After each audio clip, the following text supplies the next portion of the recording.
The blood-soaked sunset painted the Montana sky crimson as Abigail Keller stared at her reflection in the cracked mirror, barely recognizing the bruised woman who gazed back at her with hollow eyes. At 22, she had already endured more pain than most would in a lifetime. The year was 1878, and Abigail had fled her home in Boston following her parents' deaths, arriving in the frontier town of Redemption Creek with dreams of a new beginning. Instead, she found herself trapped in a marriage to Frank Wallace, the town's most prosperous businessman, and, unknown to those outside their home, a monster who took pleasure in breaking her spirit night after night. Abigail gently dabbed at the fresh cut on her lip, wincing as the damp cloth touched the tender flesh. Frank had been particularly cruel tonight, enraged over a dinner that had grown cold while he lingered at the saloon. The physical pain was bearable. It was the shame that cut deepest. Everyone in town knew, yet no one would help her. "You made your bed when you married him," Mrs. Peterson had told her just yesterday at the general store, averting her eyes from Abigail's bruised wrist. A wife must learn to please her husband. The town's minister, Reverend Graham, offered only scripture and advised patience. "Marriage is sacred, my dear. Perhaps if you were more obedient, Mr. Wallace would not be driven to such correction." Abigail placed the bloodied cloth in the basin and straightened her shoulders. 3 years of this torment was enough. Tomorrow, Frank would leave for a 2-day business trip to Helena. It would be her only chance to escape. Miles away, Heath Forrester guided his horse along the winding mountain trail toward Redemption Creek. At 30, he had spent the last decade drifting across the Western Territories, working cattle drives from Texas to Montana, fighting in the occasional skirmish, and living by his own moral code. His weathered face and calloused hands told the story of a man who had seen the harsh realities of frontier life. Heath had received a letter from his old friend Thomas Jenkins, now the sheriff of Redemption Creek, offering him a position as deputy. After years of wandering, the idea of settling somewhere had begun to appeal to him. The war had left him restless, but time had a way of healing even the deepest wounds. As he crested the ridge, Heath paused to survey the valley below. Redemption Creek was nestled between towering pines and rolling hills, the settlement small but growing. Perhaps this would be the place where he could finally lay down roots. The morning sun had barely risen when Abigail slipped out the back door with a small bundle of possessions. Frank had departed at dawn, leaving her with the usual threats and instructions. She had endured his affections the night before, forcing herself to remain pliant and agreeable to avoid suspicion. Her heart pounded as she made her way to the stables behind the Wallace Mercantile. Old Jeb, the stable hand, wouldn't arrive for another hour. She had learned to ride as a girl in Boston, though Frank had forbidden it after their marriage, claiming it was unladylike. Abigail selected Maple, Frank's gentlest mare. Her hands trembled as she saddled the horse, fumbling with the unfamiliar straps. Every sound made her freeze, certain she would be discovered. Frank had connections throughout the territory. She would need to travel far to escape his reach. Just as she was leading the mare from the stable, a voice called out, freezing her blood. "Well now, Mrs. Wallace, going somewhere." It was Edgar Simmons, Frank's business partner and closest friend. He stood blocking the stable entrance, his thin lips curved into a knowing smile. "Mr. Simmons," Abigail said, fighting to keep her voice steady. "I was just taking Maple for exercise. Frank mentioned the mare needed it." "Interesting," Edgar said, stepping closer. "Frank specifically told me to keep an eye on you while he was gone, said you might try something foolish." Abigail's heart sank. Of course Frank had suspected. He always seemed to anticipate her every move. "I think we'd better get you back to the house," Edgar said, reaching for her arm. "Frank will be mighty disappointed to hear about this." "Please," Abigail whispered, backing away. "You know what he'll do to me." Edgar's grip tightened painfully around her wrist. "Whatever he does, I imagine you'll have earned it. A wife's place is with her husband, Mrs. Wallace. Everyone in town knows Frank's been nothing but generous to you." As Edgar dragged her from the stable, Abigail's resolve hardened. She would not give up. There would be another opportunity. She had to believe that, or she would surely perish. Heath arrived in Redemption Creek shortly after noon, the main street bustling with the typical activity of a growing frontier town. He made his way directly to the sheriff's office, where Thomas Jenkins greeted him with a firm handshake and a genuine smile. "Heath Forrester, you old son of a gun," Thomas said, slapping him on the back. "Been too many years." "That it has," Heath replied, taking in the small but orderly office. "I see you've gone respectable." Thomas laughed, gesturing to the badge on his chest. "Someone had to bring some law to this place. It was nothing but outlaws and scoundrels when I first arrived." "And now?" Heath asked, removing his hat as he settled into a chair opposite Thomas's desk. "Growing fast. Got a bank, 3 saloons, and even a proper schoolhouse now. Good folk, mostly." Thomas paused, his expression turning serious. "But we've had some trouble with road agents hitting supply wagons. That's why I need a deputy I can trust." Heath nodded. "You mentioned the pay was fair, room and board at Mrs. Landry's boarding house plus $30 a month," Thomas confirmed. "Not a fortune, but honest work." "I'll take it," Heath said without hesitation. The idea of a steady job and a bed that wasn't on the ground held considerable appeal after years on the trail. As Thomas handed over a deputy's badge, the door to the office swung open, and a red-faced man with an imposing build stormed in. "Jenkins, I want to file charges against that thieving Johnson boy," the man demanded, barely sparing Heath a glance. "Frank Wallace," Thomas said, his tone neutral but his posture stiffening slightly. "This here is Heath Forrester, my new deputy." Frank gave Heath a dismissive nod before continuing his tirade about a boy he claimed had stolen merchandise from his store. Heath observed the man carefully, noting the expensive clothes and the way he spoke as if accustomed to having his orders followed without question. After Frank departed, Thomas sighed heavily. "Frank Wallace owns half the businesses in town, including the mercantile and the lumber mill. He's got the town council in his pocket, and most folks are either indebted to him or afraid of him." "Seems like a charming fellow," Heath remarked dryly. "He's powerful and he knows it," Thomas replied. "Between us, there's something not right there. His wife." He hesitated.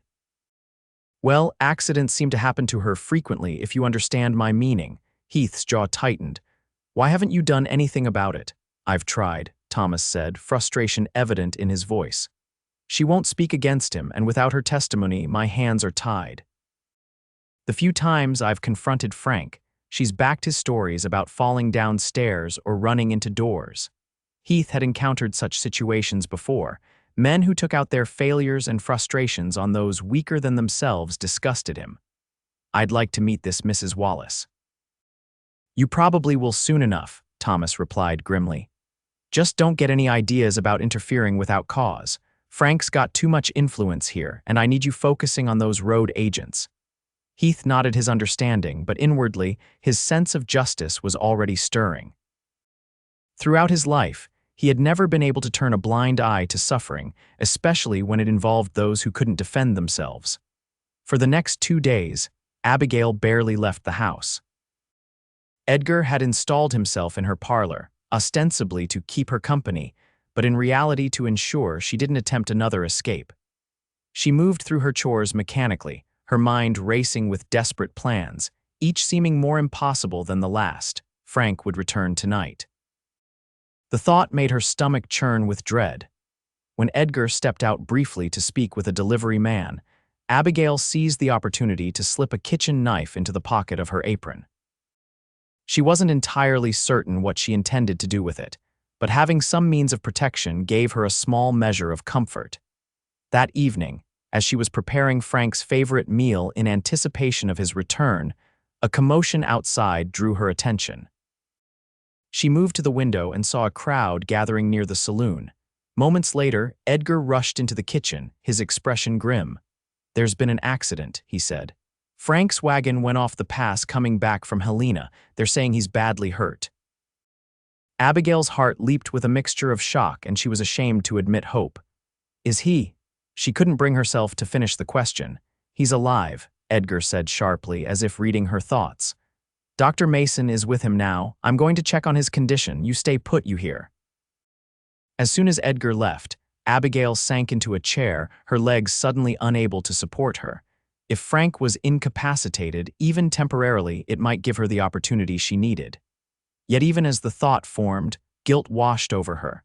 What kind of person hoped for their husband's suffering? A decent person who wants to live, a voice inside her answered. A person who deserves better than beatings and fear. Resolved, Abigail quickly gathered essential items, the money she had secretly saved, a change of clothes, a small locket containing a portrait of her parents. This time, she wouldn't try for the stables. Instead, she would slip out the back and make her way to the stage coach station on foot. There was a coach leaving for Butte in the morning. If she could hide somewhere until then, she might actually escape. As darkness fell, Abigail left through the garden gate, keeping to the shadows. The town was eerily quiet, most residents either at home for supper or gathered at the saloon discussing Frank's accident. She had made it halfway to the stage coach station when heavy footsteps sounded behind her. "Mrs. Wallace," Edgar's voice. Abigail broke into a run, her heart pounding in her ears. "Stop right there," he shouted, gaining on her quickly. She rounded a corner, nearly colliding with a tall figure emerging from the sheriff's office.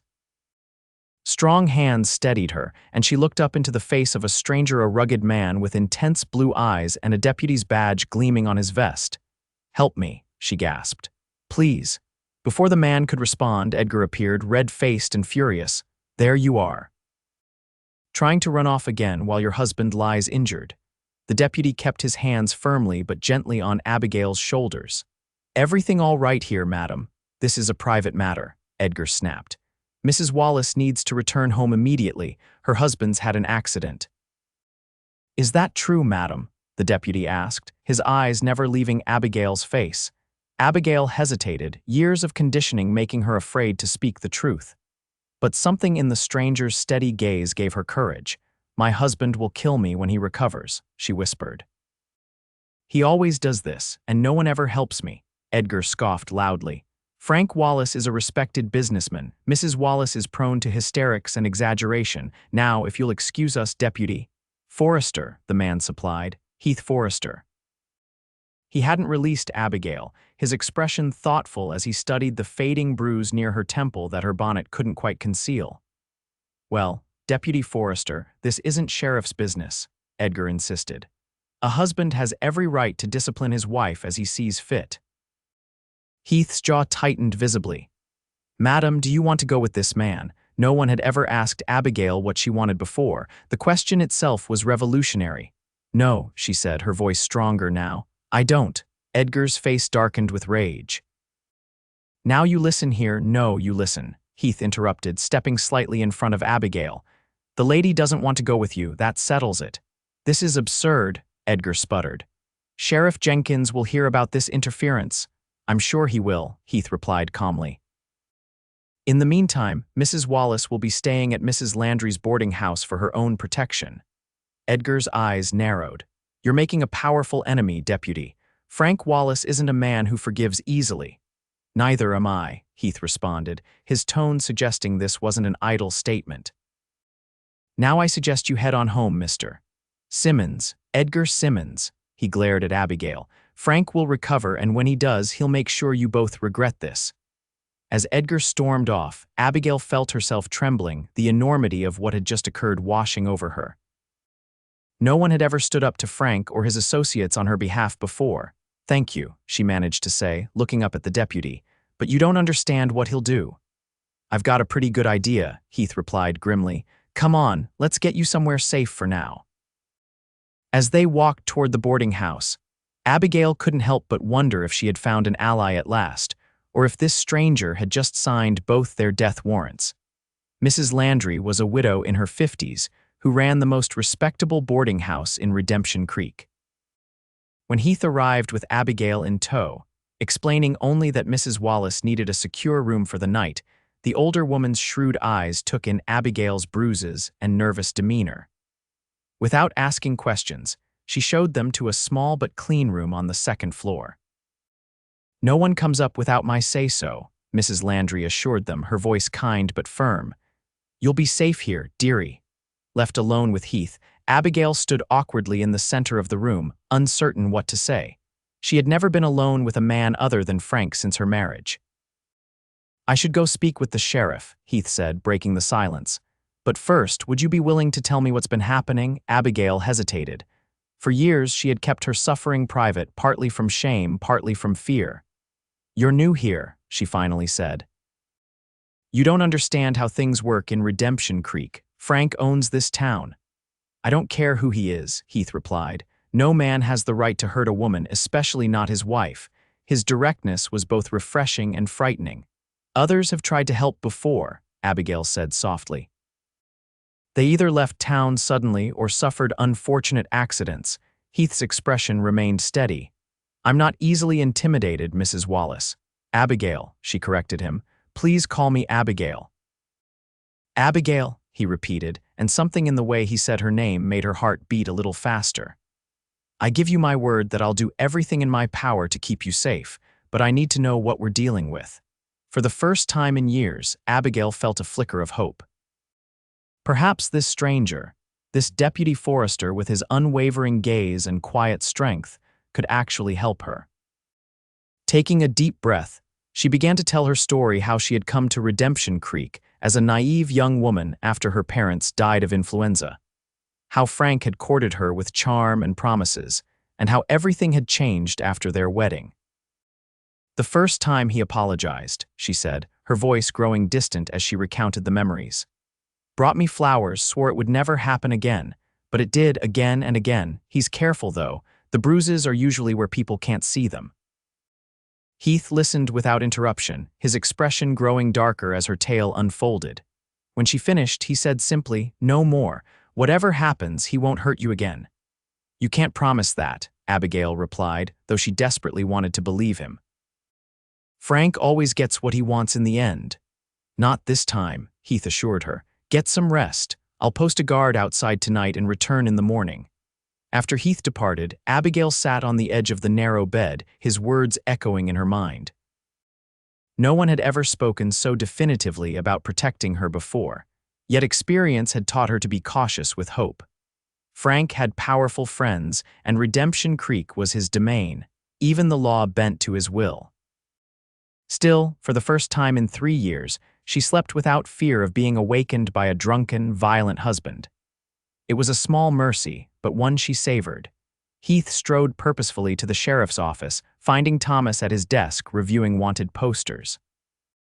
We need to talk about Frank Wallace, Heath said without preamble. Thomas looked up, immediately alert. What happened? Heath recounted his encounter with Abigail and Edgar Simmons, watching his friend's face carefully. She's terrified of him, Thomas. And from what I can see, she has every reason to be. Thomas sighed heavily, running a hand through his thinning hair. I've suspected as much for some time, but suspicion isn't enough in a town where Wallace holds all the cards. So we do nothing, Heath challenged. Let him continue beating his wife because he's got money and influence. I didn't say that, Thomas replied sharply, but we have to be smart about this. Wallace has half the town council in his pocket, not to mention Judge Harmon. One wrong move, and not only will we fail to help Mrs. Wallace, but we'll lose any chance of helping her in the future. Heath paced the small office, frustration evident in every movement. There must be something we can do legally. If Mrs. Wallace is willing to formally accuse him, I can arrest him, Thomas said. But she's never been willing before, and even if she does now, we'd need evidence beyond her word against his. She has bruises, Heath pointed out, which he'll claim came from her falling downstairs or some other accident, Thomas countered. And half the town will back him up, either because they believe him or because they're afraid not to. Heath stopped pacing, his expression resolute. Then we'll have to find more evidence. Wallace has been running this town through fear for too long. Men like that always make mistakes eventually. Thomas studied his friend thoughtfully. You seem to have taken a personal interest in this situation rather quickly. I don't like bullies, Heath said simply. Never have. Just be careful, Thomas warned. Wallace isn't just any bully. He's dangerous, connected, and ruthless. So am I when I need to be, Heath replied, his voice quiet but carrying an unmistakable edge. Thomas nodded slowly, recognizing the determination in his friend's eyes. All right. We'll do this by the book as much as possible. In the meantime, I'll assign a deputy to keep watch on Mrs. Landry's boarding house tonight. As Heath left the sheriff's office, he found his thoughts returning to Abigail, her quiet dignity despite her fear, the spark of resilience he'd glimpsed beneath her caution. There was strength in her, hidden perhaps even from herself. It stirred something protective in him, something he hadn't felt in a very long time. The next morning brought troubling news. Frank Wallace's condition had stabilized, and the doctor expected him to regain consciousness within days. More immediately concerning, Edgar Simmons had gathered several of Frank's loyal employees and was making veiled threats around town about what would happen to those who harbored Frank's runaway wife. Heath arrived at the boarding house early, finding Abigail already dressed and waiting nervously in the small parlor. She looked pale but determined, her hands clasped tightly in her lap. "I've been thinking all night," she said as soon as Heath entered. "I need to leave Redemption Creek. As long as I stay, Frank will come for me, and anyone who helps me will be in danger." Heath sat across from her, his expression thoughtful. "Running isn't the answer. Wallace would just hunt you down and you'd have no protection elsewhere. What choice do I have?" Abigail asked, her voice trembling slightly. "I can't fight him. No one can." "That's not true," Heath countered gently. "The law can protect you, but you need to be willing to stand up to him officially. Would you be willing to file charges against your husband for assault?" Abigail's eyes widened. "People would believe him over me. They always have." "Not everyone," Heath insisted. "And if we can find others he's hurt or intimidated who are willing to speak out too, we could build a case that even Judge Harmon couldn't ignore." Hope warred with skepticism on Abigail's face. "You make it sound possible." "It is," Heath assured her, "but it won't be easy and it will take courage." Abigail was silent for a long moment, considering his words. Finally, she looked up, a new resolve in her eyes. "What do I need to do?" Heath felt a surge of admiration for her bravery. "First, we need to document your injuries. Then you'll need to give a formal statement to Sheriff Jenkins about the abuse. And then," Abigail asked, her voice stronger now. "Then we start building our case against Frank Wallace," Heath replied.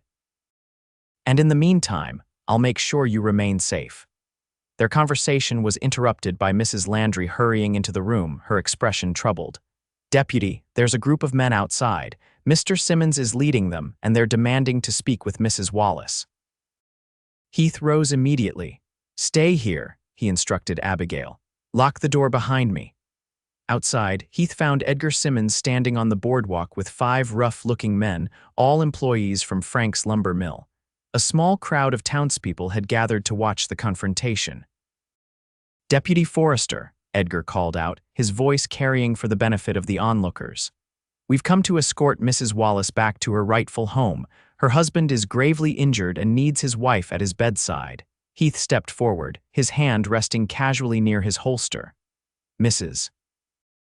Wallace isn't going anywhere she doesn't want to go, Mr. Simmons." "A wife belongs with her husband," Edgar insisted, several of the men behind him nodding in agreement. "Everyone in town knows Frank Wallace is a good man who's been nothing but generous to that ungrateful woman." From the crowd, a voice called out, "That's right, Frank built this town." Another joined in, "She's always been trouble, putting on airs like she's too good for honest folk." Heath surveyed the crowd, noting how many remained silent, watching with uneasy expressions. "Mrs. Wallace has made allegations of abuse against her husband," he announced clearly. "The sheriff's office is investigating these claims. Until the matter is resolved, she remains under the protection of the law." Edgar sneered. "Allegations. Everyone knows women get hysterical and imagine things. Frank may discipline his wife when needed, as is his right, but he's no criminal." A tense silence fell over the gathering. Heath's eyes narrowed as he stepped closer to Edgar. "Let me make something perfectly clear," he said, his voice low but carrying in the quiet. "If anyone attempts to force Mrs. Wallace to return to her husband, or if any harm comes to her, they will answer to me personally. Is that understood?" One of the lumber mill workers shifted uneasily. "We don't want no trouble with the law, Mr. Simmons. Maybe we should quiet," Edgar snapped. "Deputy, you're overstepping your authority. This is a private family matter." "Assault is never a private matter," Heath replied firmly. "Now I suggest you and your men disperse before I arrest the lot of you for disturbing the peace." For a tense moment, it seemed Edgar might challenge him further. Then, with a final glare, he turned to the men behind him. "This isn't over. Frank will deal with this when he's back on his feet." As the group departed, Heath noticed that the crowd's reaction was mixed. Some muttered disapprovingly about Abigail's disloyalty, while others watched thoughtfully, as if seeing the situation in a new light for the first time. Thomas Jenkins appeared at Heath's side, having been alerted to the confrontation. "That could have gone badly," he observed quietly.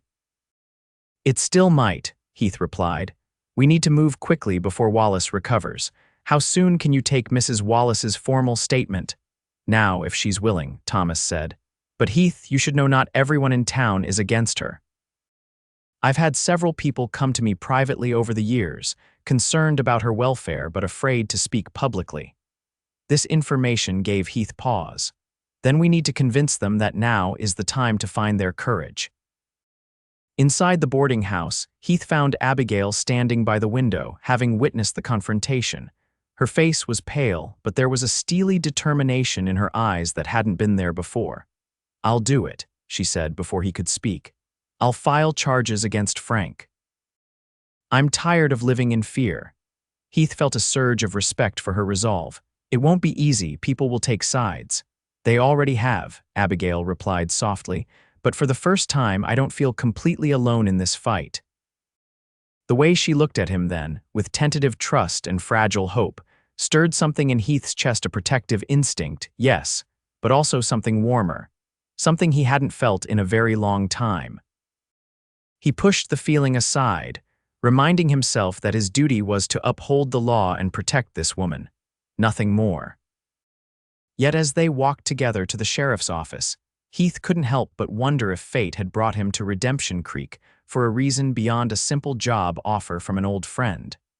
The next few days unfolded in a blur of activity. Abigail gave her formal statement to Sheriff Jenkins, describing in painful detail the 3 years of abuse she had endured at Frank's hands. Dr.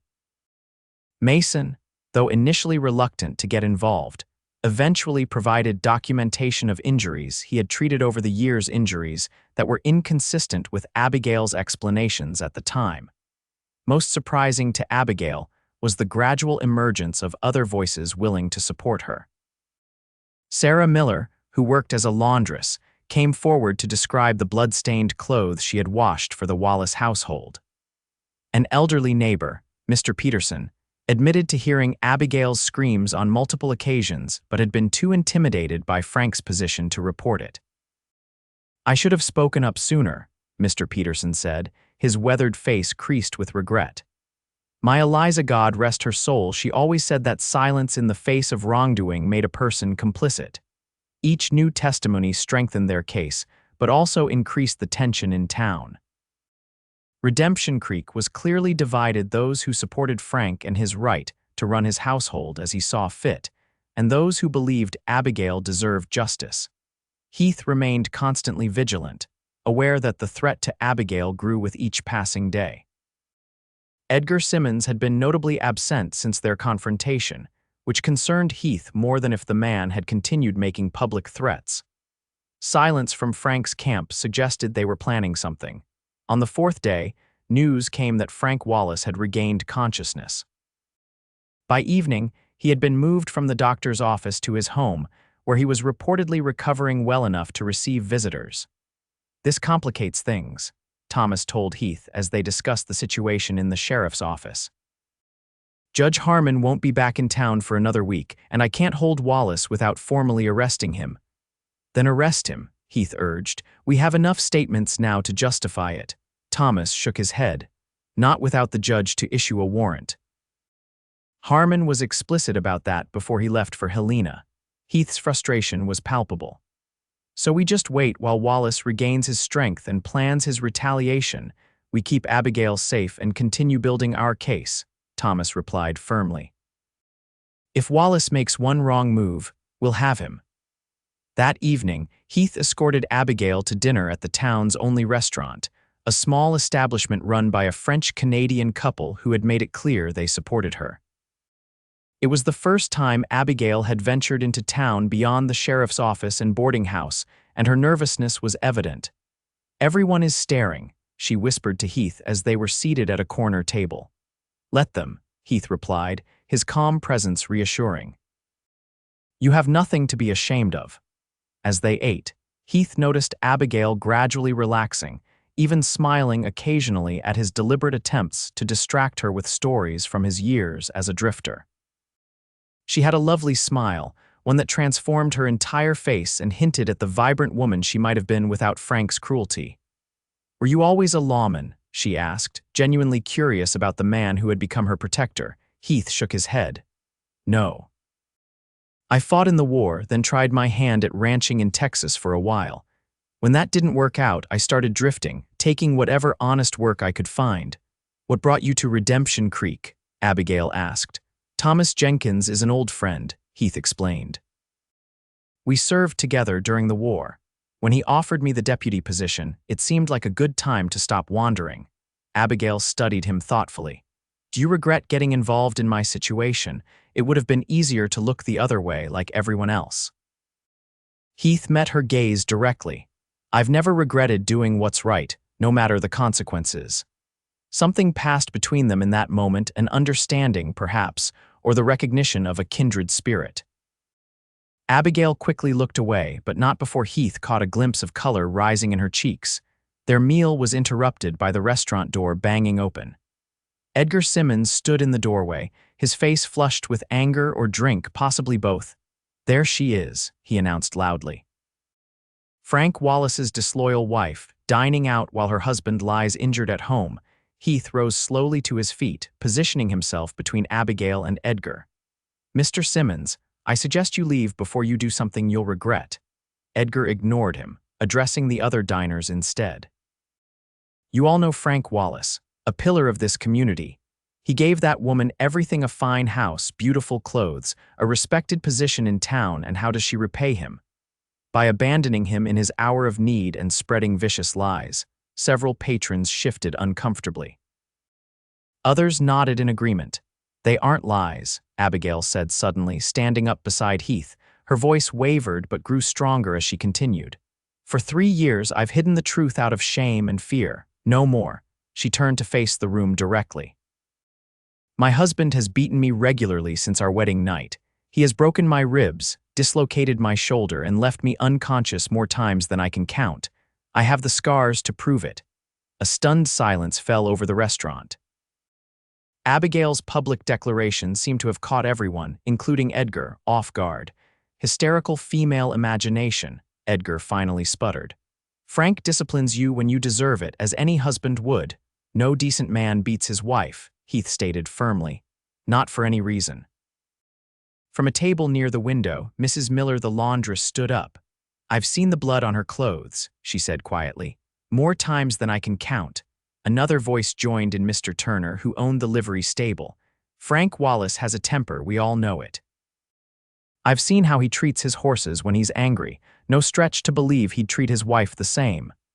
Edgar looked around wildly, seeing the tide of opinion shifting before his eyes. "This is outrageous. You're all turning against a man who built this town, who provides jobs and prosperity, because of some woman's tears."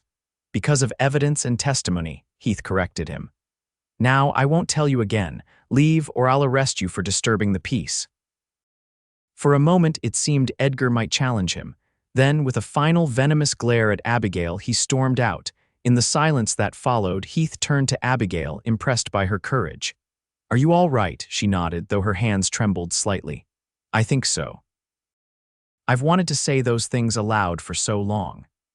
As they left the restaurant a short while later, Heath noticed that several townspeople nodded respectfully to Abigail. Her public stand had made an impact, changing the way at least some of them viewed her situation. "You were brave in there," he told her as they walked back toward the boarding house. "That can't have been easy." "It wasn't," Abigail admitted, "but it felt liberating somehow to finally speak the truth after so long." Heath glanced at her profile in the fading light, struck by the quiet strength he saw there. This woman had endured years of abuse, yet had somehow preserved her dignity and compassion. It was remarkable, and he found himself increasingly drawn to her not just as someone to protect, but as a person he genuinely admired, Such thoughts were dangerous, he reminded himself. Abigail was still legally married, still vulnerable, and his duty was to ensure her safety, nothing more. Any other feelings would have to wait, possibly forever. Yet as they reached the boarding house and Abigail turned to thank him for the evening, the soft gratitude in her eyes made Heath's resolve waver. For a brief, charged moment, he allowed himself to imagine a different future, one where Abigail was free, and he was free to court her properly. The fantasy shattered instantly as a gunshot echoed from somewhere down the street, followed by shouts and the sound of running feet. Instinctively, Heath pushed Abigail inside the boarding house. "Stay here," he ordered, drawing his revolver. "Lock the door behind me." The commotion, as it turned out, was unrelated to their situation. A drunken dispute at one of the saloons had escalated, but the incident served as a sharp reminder of the danger that still surrounded them. Frank Wallace was conscious, recovering, and according to town gossip, furious about his wife's defiance. It was only a matter of time before he made his move. Frank Wallace sat propped up in his large oak bed, his face ashen but his eyes burning with cold fury as Edgar recounted Abigail's public declaration at the restaurant. "She actually stood up in front of half the town and accused me of beating her," Frank said, his voice deceptively calm. "My own wife. It's that deputy," Edgar insisted. "He's filled her head with ideas. Before he came along, she knew her place." Frank's hand tightened around the glass of whiskey Edgar had poured him against the doctor's orders. "And the townspeople, they believed her?" Edgar hesitated. "Some did. Turner from the livery, that laundress woman, a few others. Most are still loyal to you, Frank." "Not loyal enough, it seems," Frank replied, his tone hardening. "I built this town from nothing, gave these people livelihoods, prosperity, and they turn on me because of a woman's tears." "What do you want to do?" Edgar asked. "The sheriff's collecting statements against you. They're talking about bringing charges when Judge Harmon returns." Frank was silent for a long moment, calculating. Finally, he said, "Bring me paper and ink. I need to write some letters." "Letters to whom?" A cold smile crossed Frank's face. "To friends who owe me favors, very specific kinds of favors. This deputy problem needs to be eliminated before it becomes any worse." Edgar looked uncertain. "You mean, hire someone to deal with Forrester?" "I mean ensure that certain problems disappear permanently," Frank replied. "My wife included, if necessary. She's proven herself disloyal. I have no use for a disloyal wife." Edgar's eyes widened slightly. "Frank, that's risky." "If anyone were to discover, no one will," Frank cut him off sharply. "Now get me that paper, and send word to Jackson and his boys. I want them ready when I give the signal." As Edgar hurried to comply, Frank gazed out the window toward town, his expression calculating. He had not built his empire by allowing others to challenge him. This deputy would learn, as others had before him, that crossing Frank Wallace was a fatal mistake. The next morning, Heath noticed increased activity around town, strangers arriving on horseback, men with hard eyes and gun-calloused hands gathering at the saloon Frank owned. It didn't take a genius to realize reinforcements were being called in. "Wallace is mobilizing," Heath told Thomas as they observed three rough-looking men tying their horses outside the saloon. "Those aren't ordinary drifters," Thomas nodded grimly. "Hired guns, most likely. I recognize Jackson Tyler among them, used to ride with the Coulter gang before they were broken up. We need to move on Wallace now," Heath insisted, "before this gets any worse. Without a warrant from Judge Harmon," Thomas shook his head, "that would play right into Wallace's hands. He'd claim we're persecuting him without due process." Heath's frustration mounted. "So we just wait while he gathers an army?" "Not exactly," Thomas replied, a determined glint in his eye. "I sent a telegram to the territorial marshal yesterday, explained the situation. With luck, he'll arrive before Harmon does." It was something, at least, but Heath worried it wouldn't be enough. Men like Frank Wallace didn't wait for the law to catch up to them. They acted decisively to protect their interests. Later that afternoon, Heath was escorting Abigail back from the general store when they encountered Mary Thompson, the young schoolteacher, hurrying toward them with an anxious expression. "Mrs. Wallace, Deputy Forrester," she called. "I've just heard the most troubling news." Heath tensed immediately. "What is it, Miss Thompson?" "Frank Wallace has filed divorce papers," she said breathlessly. "And he's claiming that you and Mrs. Wallace have been involved improperly." Abigail paled visibly. "That's absurd." "Deputy Forrester has been nothing but professional and kind," Mary nodded quickly. "I don't believe it for a moment, of course, but many in town are talking, and Frank is telling anyone who'll listen that his wife abandoned him for another man while he lay near death." Heath's jaw tightened. It was a clever strategy, undermining Abigail's credibility by suggesting her accusations were motivated by a desire to be with another man. The fact that the other man was a law officer made it even more damaging. "Thank you for telling us, Miss Thompson," Heath said. "It's important we know what we're facing." As Mary continued on her way, Abigail turned to Heath, distress evident in her eyes. "I'm so sorry. He's trying to ruin your reputation now as well as mine." "My reputation can withstand some gossip," Heath assured her, "but this changes things." "Wallace is trying to control the narrative, paint himself as the victim. He's always been good at that," Abigail said bitterly, "making others see what he wants them to see." Heath guided her toward the boarding house, more alert than ever to the hostile glances from some townspeople.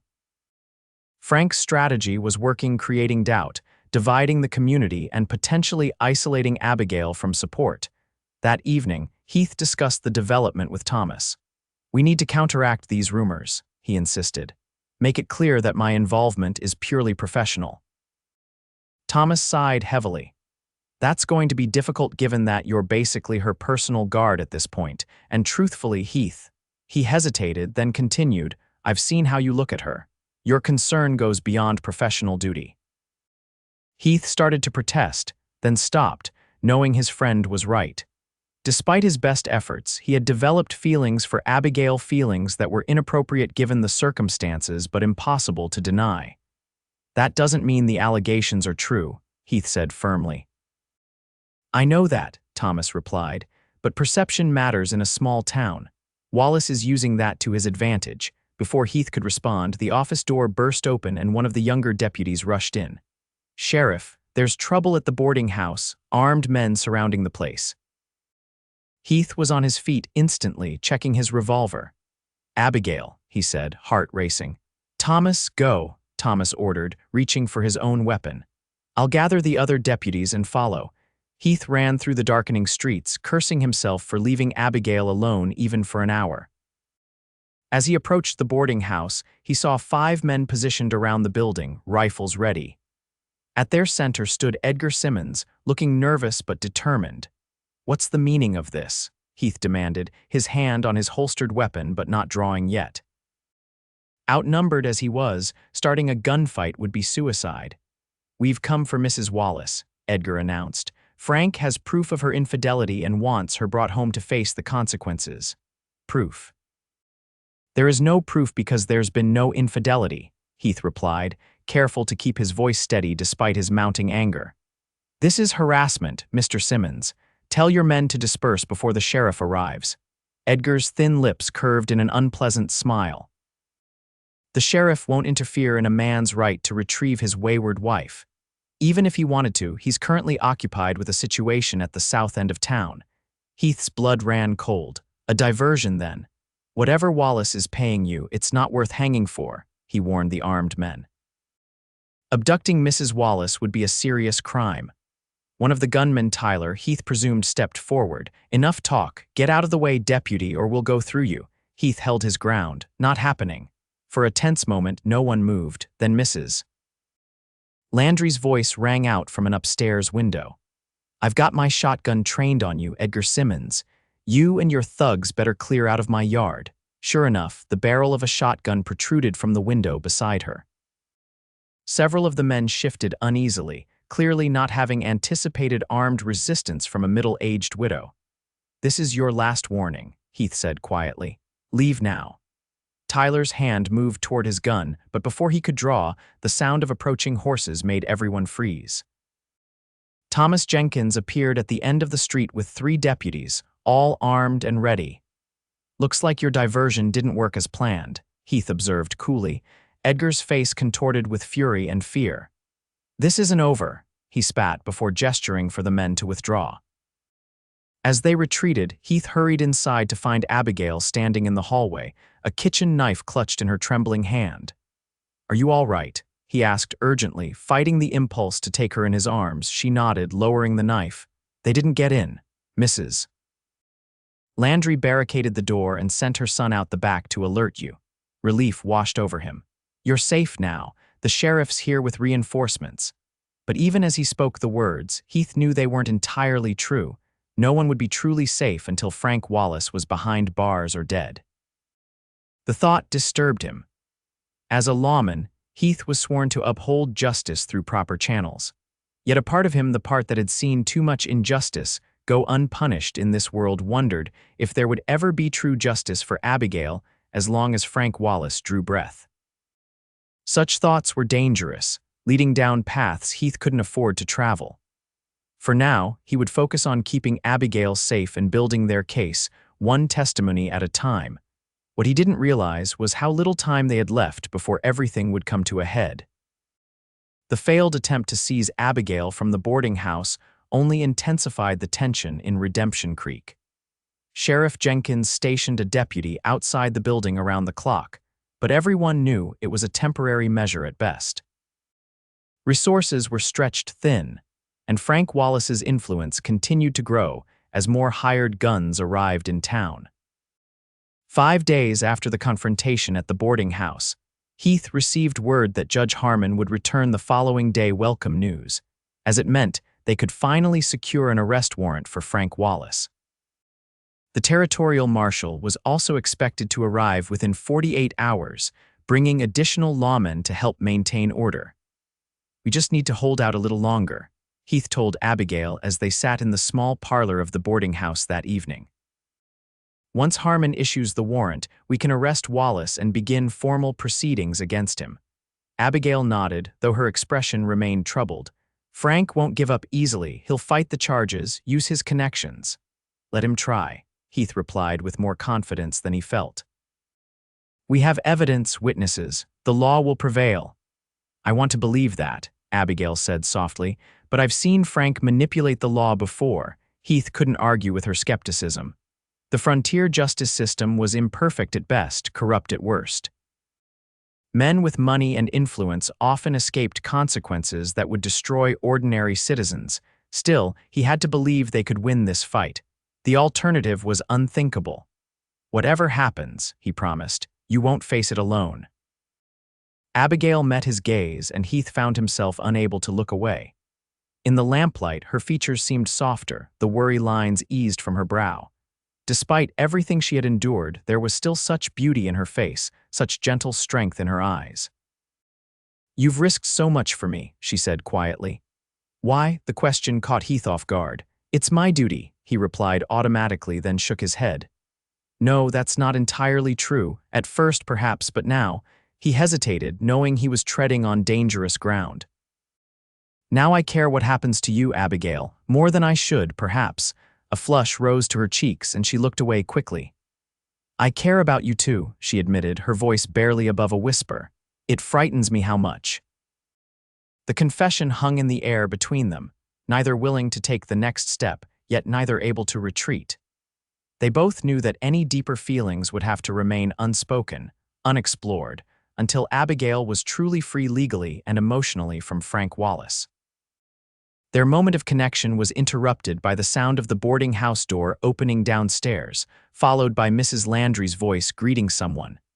Moments later, Thomas Jenkins appeared in the parlor doorway, his expression grave. "We have a problem," he announced without preamble. "Judge Harmon won't be returning tomorrow after all. His carriage overturned on the mountain pass. He's unharmed but delayed by at least 3 days." Heath felt his stomach sink. "Wallace's doing. Can't prove it," Thomas replied, "but the timing is certainly suspicious." "And the territorial marshal?" Heath asked. "Still coming, but we just received word that there's trouble with raiders near Fort Ellis. He may be delayed as well." Abigail's face had gone pale. "So we're on our own."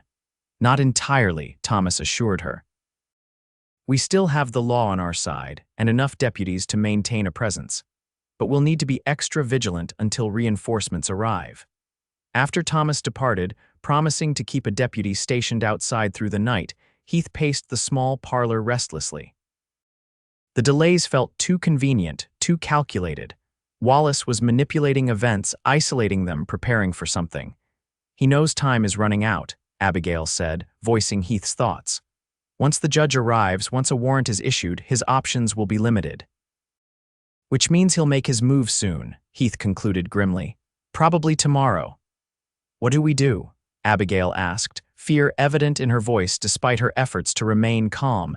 Heath considered their options carefully. "We could leave town tonight, get you somewhere safe until the marshal arrives. And let Frank win."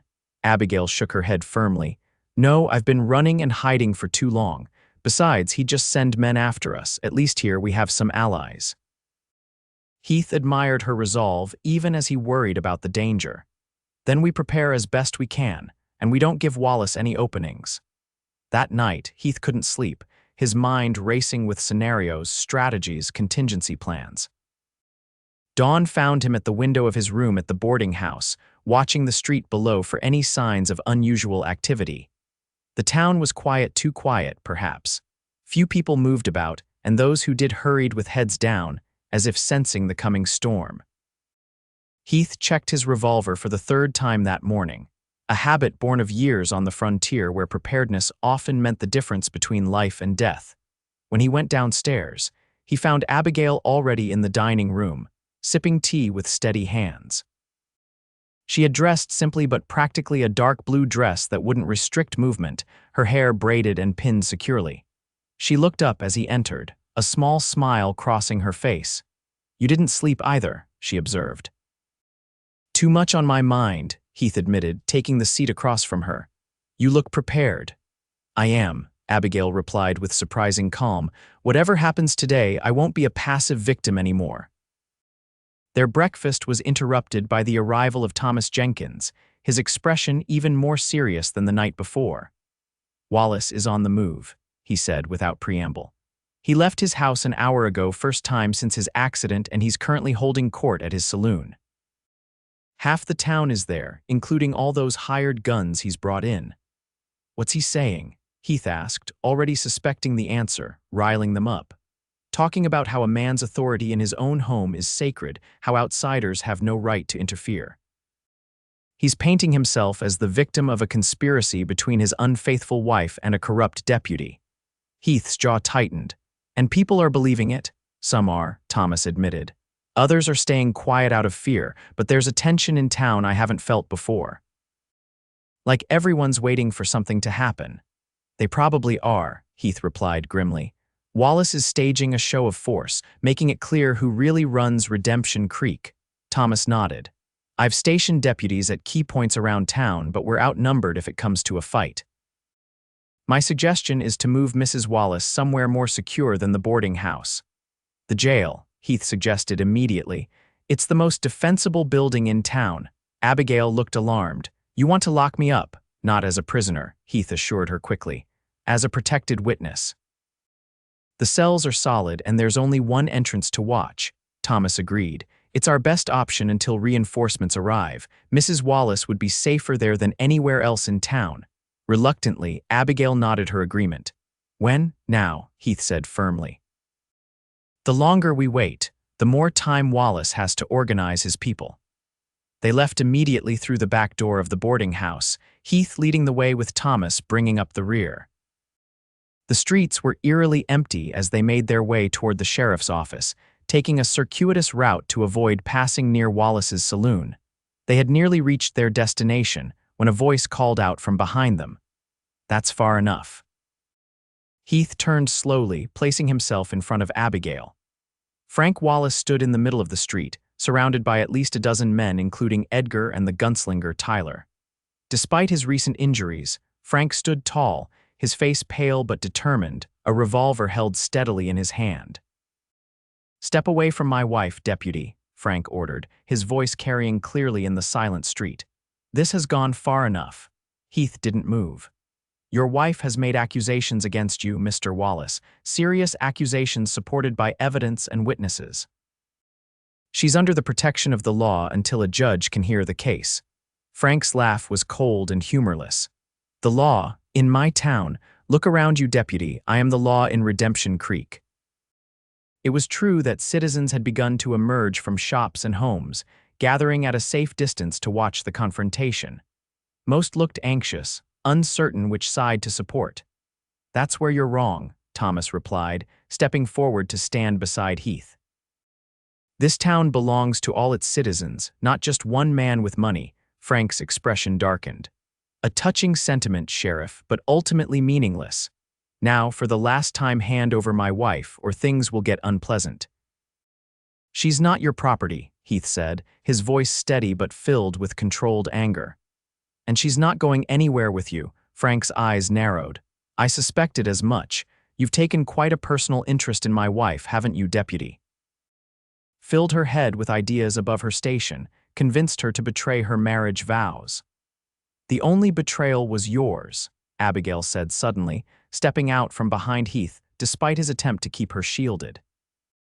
When you raised your hand against me the first time, you broke every promise you ever made to me. A murmur ran through the gathering crowd. Abigail stood straight and unafraid, facing her tormentor directly for the first time. You see how she defies me, Frank called to the onlookers. A wife who has forgotten her place, encouraged by an outsider who covets what belongs to another man.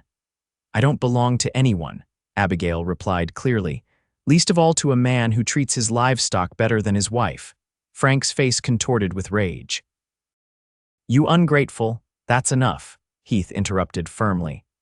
Mr. Wallace, you have two choices.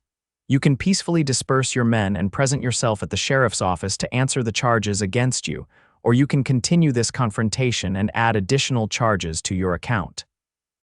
For a moment, it seemed Frank might actually consider the first option. Then his eyes hardened, and he raised his revolver slightly. I have a third option. I take what's mine and eliminate those who stand in my way. The tension in the street was palpable now, everyone sensing that violence was moments away. Heath's hand hovered near his weapon, but he didn't draw, not yet. Starting a gunfight in the middle of town with innocent bystanders present would be disastrous. Think carefully, Wallace, Thomas warned. Whatever happens here, the territorial authorities will investigate. You might control this town, but your influence doesn't extend to the governor or the federal marshals. Frank hesitated, clearly weighing his options. Finally, he lowered his weapon slightly, not holstering it, but no longer pointing it directly at them. Very well, he said, his tone deceptively reasonable. We'll let the law take its course, but my wife returns home with me until the judge arrives. That's non-negotiable. Absolutely not, Heath replied immediately. Frank's expression turned calculating. Are you refusing to compromise, deputy, in front of all these witnesses? I'm offering a peaceful solution. My wife returns to her rightful home, and we all await the judge's arrival without further incident. It was a clever ploy. By appearing reasonable, Frank was painting Heath and Thomas as the aggressors, the inflexible ones prolonging the conflict. Mrs. Wallace has made accusations of abuse against you, Thomas stated firmly. It would be irresponsible and against procedure to place her back in your custody pending investigation. Frank's false reasonableness vanished instantly. Enough of this farce. Abigail, he addressed her directly now, his voice taking on a dangerous edge she knew all too well. Come here now, or I promise you'll regret your defiance. Something in his tone made Abigail shudder involuntarily, memories of past punishments flooding back. Yet she held her ground, finding strength in Heath's solid presence beside her. No, she said simply. Never again, Frank. Frank's face flushed dark with rage. You think these men can protect you forever? You think this deputy with his noble ideas will still want you when he learns what you really are, a liar, a cheat, a barren woman who can't even provide her husband with children. The cruel words were designed to humiliate her publicly, to break her resolve. In the past, such tactics had worked. Abigail had always retreated, always submitted rather than face Frank's escalating wrath. But not today. Today, she stood taller, her voice steady as she replied, The only failure in our marriage was yours, Frank. Your failure to be the man you pretended to be when we wed. A collective gasp went up from the onlookers. No one had ever heard anyone, let alone a woman, speak to Frank Wallace with such defiance. Frank's control snapped. "You worthless whore," he snarled, raising his revolver again. "After everything I gave you, this is how you repay me." Heath moved instantly, pushing Abigail behind him as he finally drew his own weapon. "Lower your gun, Wallace, now, or what, Deputy?" Frank taunted. "You'll shoot me in cold blood, in front of witnesses. Even if you did, my men would cut you down before you took 2 steps." It was a standoff with no easy resolution. Heath knew Frank was right even if he managed to take down Wallace. The hired guns would likely kill both him and Thomas, leaving Abigail defenseless. The tension was broken by an unexpected voice from the crowd. "She's telling the truth." Everyone turned to see Mary Thompson, the schoolteacher, step forward nervously. "I've seen Mrs. Wallace's bruises myself when she thought no one was looking. Mr. Wallace beats her just as she says." Another voice joined in the blacksmith, a burly man named Hargrove who rarely involved himself in town matters. "Wallace threatened to burn down my shop when I refused to extend him credit last winter. Man's got a mean streak a mile wide." Suddenly, others were speaking up 2 small grievances and larger injustices that had gone unaddressed for years because of Frank's power in the community. The tide was turning, the town finally finding its collective voice against the man who had ruled through fear and intimidation for so long. Frank looked around wildly, seeing his carefully constructed empire of influence crumbling before his eyes. His face contorted with fury as he turned back to Abigail, raising his gun with clear intent. "You've ruined everything," he snarled. "They all believed me before you started spreading your lies." Heath reacted instantly, stepping forward with his weapon raised. "Drop it, Wallace, last warning." But Frank was beyond warnings now, beyond reason. His finger tightened on the trigger, his aim directed at Abigail. "If I can't have you," he growled, "no one will." Time seemed to slow as Heath saw Frank's intention crystallize.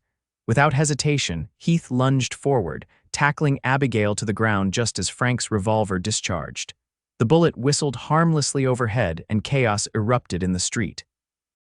Thomas fired a warning shot into the air. "Everyone stand down." Now, for a moment, it seemed the confrontation would escalate into a full-scale gun battle. Tyler and some of the other hired guns had drawn their weapons, while the townspeople scattered for cover. Then, remarkably, Edgar Simmons stepped forward, placing a restraining hand on Frank's arm. "Frank, enough. This isn't worth dying over." Frank shook him off violently. "Get your hands off me. She's made a fool of me in front of the entire town." "And you just tried to shoot her in front of witnesses," Edgar hissed. "Including the sheriff. Use your head." The momentary distraction was all Heath needed. He rose swiftly from where he had shielded Abigail, closing the distance to Frank in 3 long strides. Before Frank could raise his weapon again, Heath's fist connected with his jaw, sending him sprawling in the dirt. Tyler moved to intervene, but Thomas's shotgun swung in his direction. "Don't even think about it," the sheriff warned. Heath stood over Frank, his expression cold as ice. "Frank Wallace, you're under arrest for attempted murder, assault, and whatever other charges we can make stick." Frank glared up at him, blood trickling from his split lip. "You have no authority, no warrant. This is illegal." "Attempting to shoot someone in front of the sheriff is probable cause enough," Thomas replied, coming to stand beside Heath. "You'll wait in a cell until the judge arrives." As Thomas began to read Frank his rights, the defeated man's gaze locked on Abigail, who had risen shakily to her feet. "This isn't over," he promised, his voice low and venomous. "You think you've won. I'll see you both destroyed before this is done." Heath stepped between them, blocking Frank's view of Abigail. "You won't touch her again," he said, his voice quiet but carrying in the sudden hush. "Ever. Touch her again and die. That's a promise." The absolute certainty in Heath's tone made even the hardened gunmen shift uncomfortably. This wasn't the voice of a man making an idle threat, it was a solemn vow from someone who had clearly reached his limit. As Thomas and another deputy led Frank away, the hired guns began to disperse, sensing that their employer's power was waning rapidly. The townspeople watched in stunned silence, witnessing the fall of the man who had dominated their lives for so long. Heath turned to Abigail, concern etched on his features. "Are you all right?" She nodded, though she was visibly shaken. "He actually tried to kill me," she whispered, the reality of it sinking in front of everyone. "But he failed," Heath reminded her gently. "And now everyone knows the truth about him." Indeed, the mood among the townspeople had shifted dramatically. Those who had once averted their eyes from Abigail's bruises now approached to offer support and apologies for their silence. Mrs. Peterson, who had once told Abigail she had made her bed and must lie in it, now pressed a handkerchief into her hands, tears of shame in her eyes. "We should have helped you sooner," the older woman said, patting Abigail's hand. "God forgive us for our cowardice." As they made their way to the sheriff's office, Heath kept a protective arm around Abigail's shoulders. The confrontation had been resolved without bloodshed for now, but he knew better than to think the danger had passed completely. Frank Wallace was not a man who accepted defeat easily. Inside the sheriff's office, they found Frank already locked in a cell, his expression murderous as he glared at them through the bars. Thomas was at his desk, completing the necessary paperwork for the arrest. "I've sent a rider to locate Judge Harmon and inform him of the situation," Thomas told them. "With luck, he'll expedite his return." "And the marshal?" Heath asked. "Still expected within 2 days," Thomas confirmed. "In the meantime, I've deputized several reliable townsmen to help maintain order. Most of Wallace's hired guns seem to be clearing out now that their employer is behind bars." It was a positive development, but Heath remained cautious. "What about Edgar Simmons? And that gunslinger Tyler?" "Simmons is at the saloon, drowning his sorrows from what I hear," Thomas replied. "As for Tyler and his kind, they're mercenaries. Without payment, they'll move on quickly enough." Abigail stepped closer to Frank's cell, maintaining a safe distance but needing, it seemed, to face her tormentor one final time. "It's over, Frank," she said quietly. "You have no power over me anymore." Frank's laughter was chilling. "Is that what you think, that a few bars can stop me? That I won't eventually get what I want? What you want doesn't matter anymore," Abigail replied with newfound strength. "I'm filing for divorce as soon as the judge arrives, on grounds of cruelty and attempted murder." "No court will grant it," Frank sneered. "A man has rights over his wife." "Not to beat her," Heath interjected coldly. "Not to try to kill her in broad daylight." Frank's gaze shifted to Heath, hatred burning in his eyes. "Enjoy her while you can, Deputy. She's damaged goods, used up. Nothing but that's enough," Thomas interrupted sharply. "One more word, Wallace, and I'll have you gagged." Frank fell silent, but his malevolent stare communicated volumes. Heath guided Abigail away from the cell, troubled by the calculating look in Wallace's eyes. Even imprisoned, the man exuded dangerous confidence. "He's planning something," Heath murmured to Thomas as Abigail stepped outside for a moment with Mrs. Landry, who had come to check on her. Thomas nodded grimly. "I know. I've doubled the guards, but we should remain vigilant. Wallace has money and connections we don't even know about." "I want to stay here tonight," Heath decided. "Sleep in the office, keep watch." "Probably wise," Thomas agreed. "I'll arrange for Mrs. Wallace to stay with the doctor's family tonight.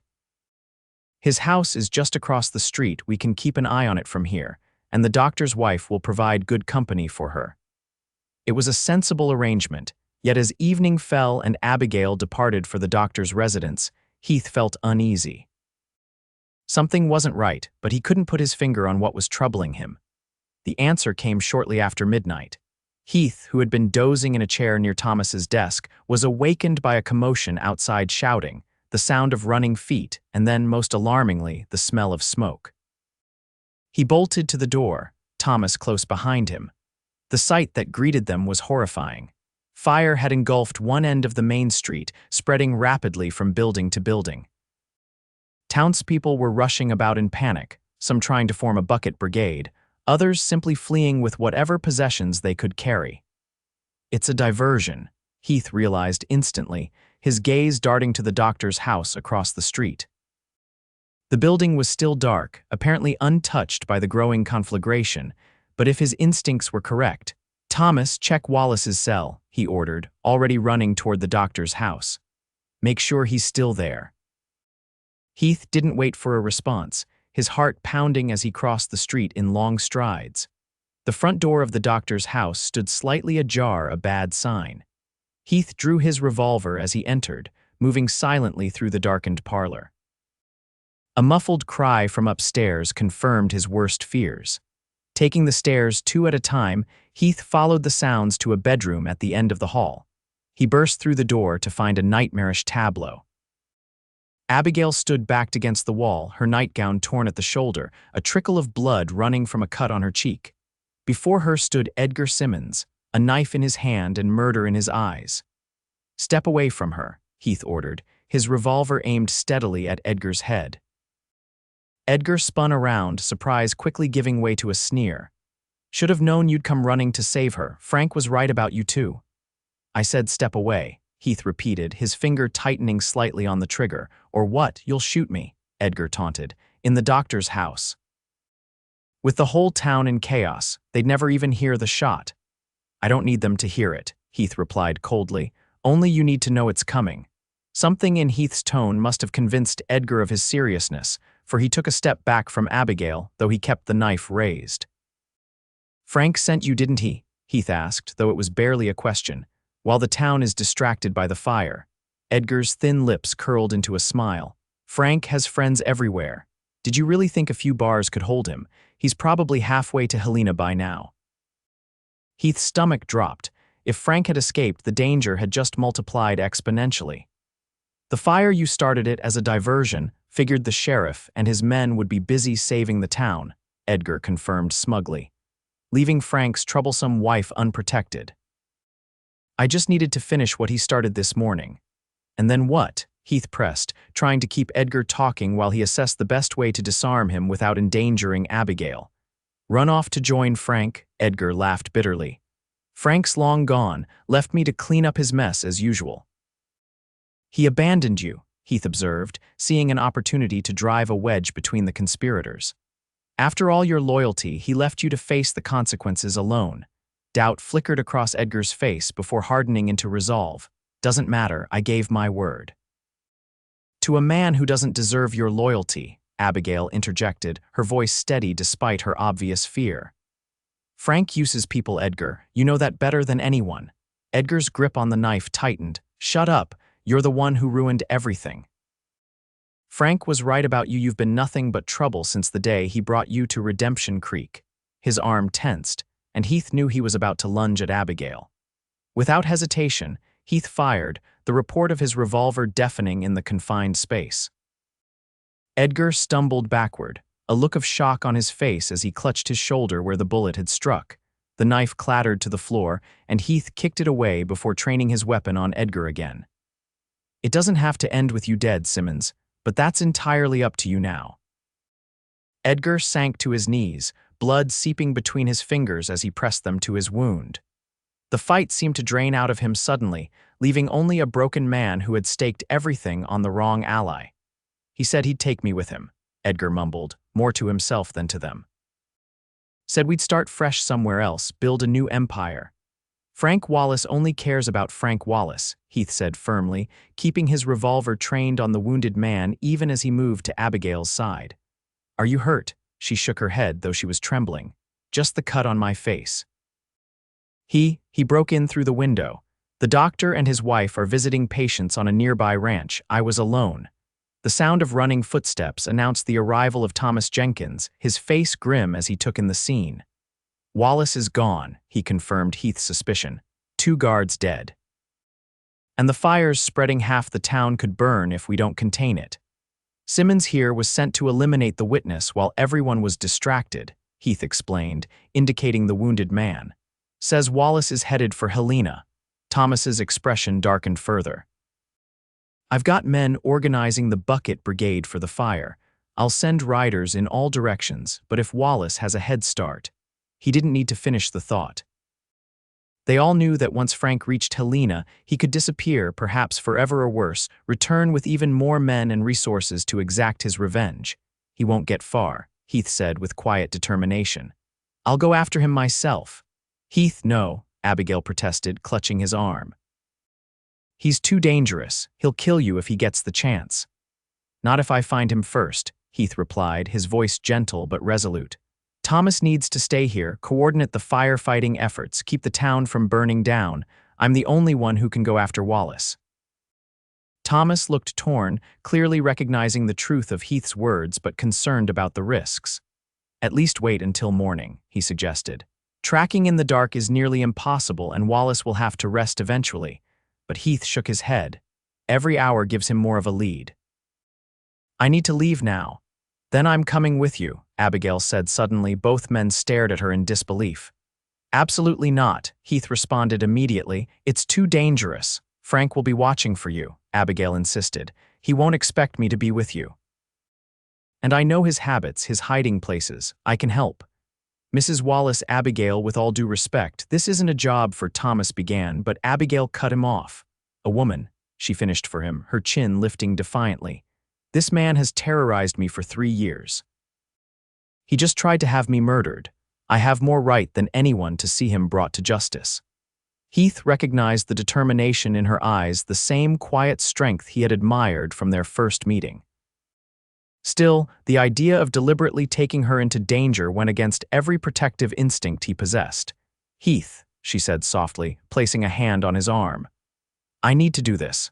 I need to face him one last time on my terms. Otherwise, I'll always be looking over my shoulder, always wondering when he might return. Her logic was sound, Heath had to admit, and there was truth in her assertion that she knew Frank's patterns better than anyone. Still, the risk. Let me secure Simmons and help with the fire, Thomas interjected. You two can decide what to do next, but whatever you decide, you should move quickly. Wallace already has several hours head start. As Thomas led the wounded Edgar away, Heath turned to Abigail, studying her face intently. Are you certain about this? It won't be easy. We'll be riding hard, possibly for days, in rough country.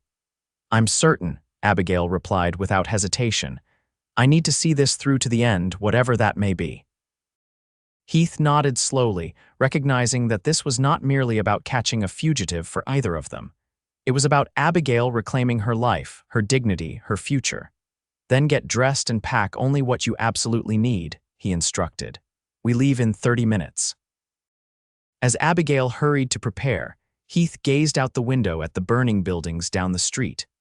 Frank Wallace had brought destruction to Redemption Creek one final time, but his reign of terror was about to end, one way or another. The next few hours passed in a blur of urgent preparations and hasty goodbyes. Thomas provided them with extra ammunition and supplies, his expression grave as he gave Heath the latest information from townspeople who had spotted Frank riding hard toward the mountain pass that led eventually to Helena. He's alone, as far as we can tell, Thomas said. Seems Edgar was telling the truth about being abandoned. That gives us an advantage, Heath noted, 2 against 1. Still, be careful, Thomas warned. A cornered animal is at its most dangerous, and Frank Wallace has nothing left to lose. Dawn was breaking as Heath and Abigail rode out of Redemption Creek, the smell of smoke still heavy in the air behind them. The fire had been contained eventually, but not before destroying several buildings on the main street. A fitting metaphor, Heath thought, for the devastation Frank had brought to so many lives. They rode in silence for the first few hours, pushing their horses at a steady pace as they followed the clear trail Frank had left in his haste to escape. He had at least a 5-hour head start, but he was traveling alone and likely exhausted from his prison break and subsequent flight. As the sun climbed higher, they stopped briefly to rest the horses at a small stream. Abigail dismounted with surprising grace, showing no signs of discomfort despite what must have been an unaccustomed exertion for her. You ride well, Heath observed as she knelt by the stream to splash cool water on her face. I grew up riding in Boston, she explained. My father believed a lady should be accomplished in many areas. Frank forbade it after we married, said it wasn't proper for a merchant's wife to be seen on horseback. Heath's jaw tightened at this reminder of Wallace's controlling nature. He took a lot from you. Yes, Abigail agreed quietly. But not everything. Not my will in the end, and now I'm taking back what's left of my life. Her determination was admirable, and Heath found himself once again struck by the quiet strength that had survived years of abuse. It would have been easier for her to remain in Redemption Creek, to let him pursue Frank alone. Yet here she was, facing her fears head-on. They continued their journey, the trail leading them into increasingly rugged terrain as they approached the mountain pass. By late afternoon, signs indicated that Frank's pace had slowed considerably. His horse was likely tiring, and the man himself must be feeling the effects of his recent injuries and desperate flight. "We're gaining on him," Heath noted as they examined fresh hoofprints in soft earth. "He can't be more than an hour or two ahead now." Abigail nodded, her expression a complex mixture of anticipation and dread. What will happen when we catch up to him? It was a question Heath had been considering carefully. "Ideally, we take him alive, bring him back to stand trial for his crimes, but if he resists," he left the implication hanging. "I don't want you to kill him," Abigail said suddenly. "Not for my sake. I want him to face justice properly, to have everyone know what he's done." Heath studied her, impressed again by her moral clarity despite everything she had suffered. "I'll do my best to take him alive," he promised. "But if it comes down to his life or yours or mine, I won't hesitate." Abigail accepted this with a solemn nod. "That's fair. I just don't want his blood on either of our hands if it can be avoided."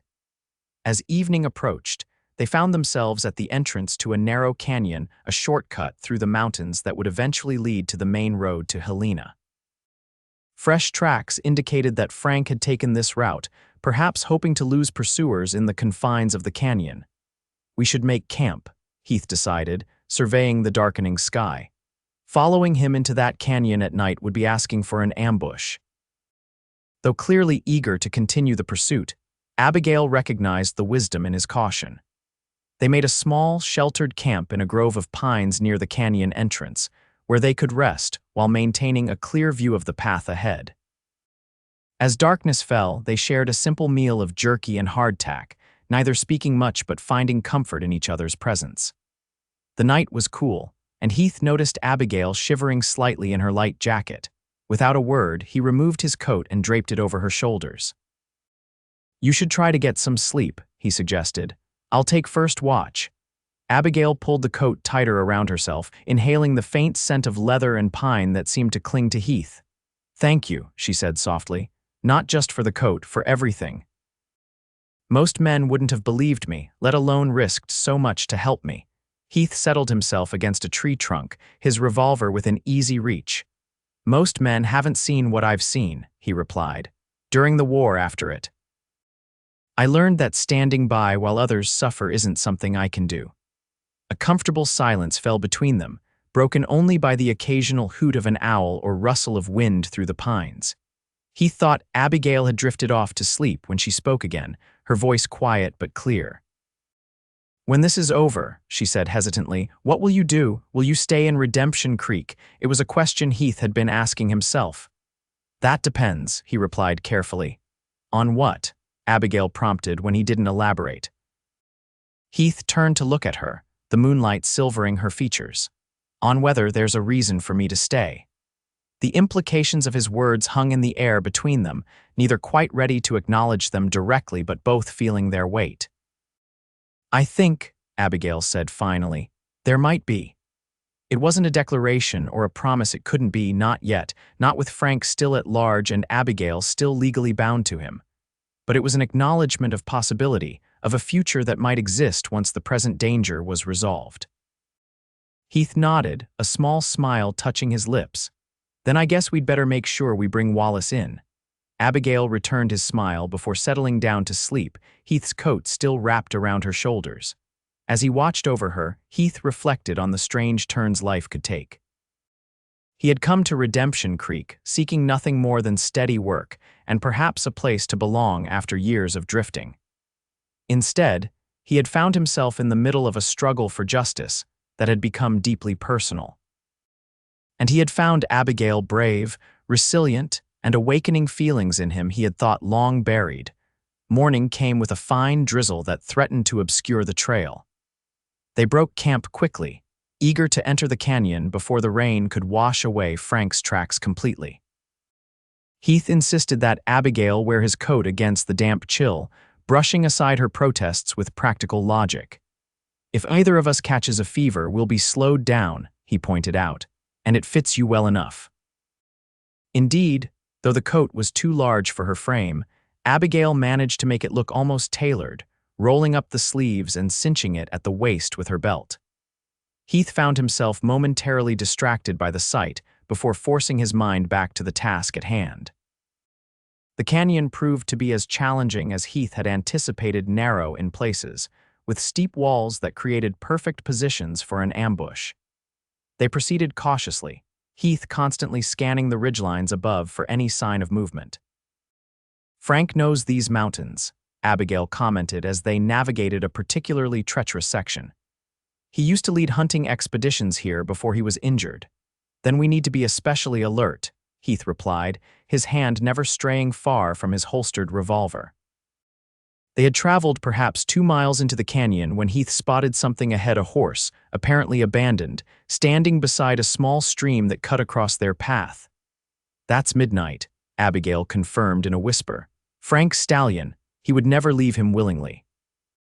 Heath dismounted, motioning for Abigail to stay back as he approached the horse cautiously. The animal was still saddled, though the reins had been dropped to allow it to drink. Fresh hoofprints led away from the stream, continuing along the canyon floor, but there were also boot prints leading up a narrow side ravine. "He set a false trail," Heath concluded. "Left his horse visible to make us think he's continuing on foot while actually doubling back through this ravine. Probably hoping to circle around behind us." Abigail's face paled slightly. "So he knows we're following him." "Most likely," Heath admitted, "which means we need to be even more careful." They secured their own horses near Frank's, then proceeded on foot up the ravine, Heath leading the way with his revolver drawn. The narrow passage wound upward through the canyon wall, eventually opening onto a small plateau that overlooked the main canyon. From this vantage point, they could see their horses far below and the winding path they had traveled. But of Frank Wallace there was no sign. "He could be anywhere up here," Heath said in a low voice. "Stay close to me." The plateau was dotted with large boulders and stunted pines, offering numerous hiding places. Heath moved forward cautiously, every sense alert for danger. They had covered perhaps half the area when a voice called out, freezing them in place. "That's far enough." Frank Wallace stepped out from behind a large boulder 30 yards away, a rifle trained steadily on them.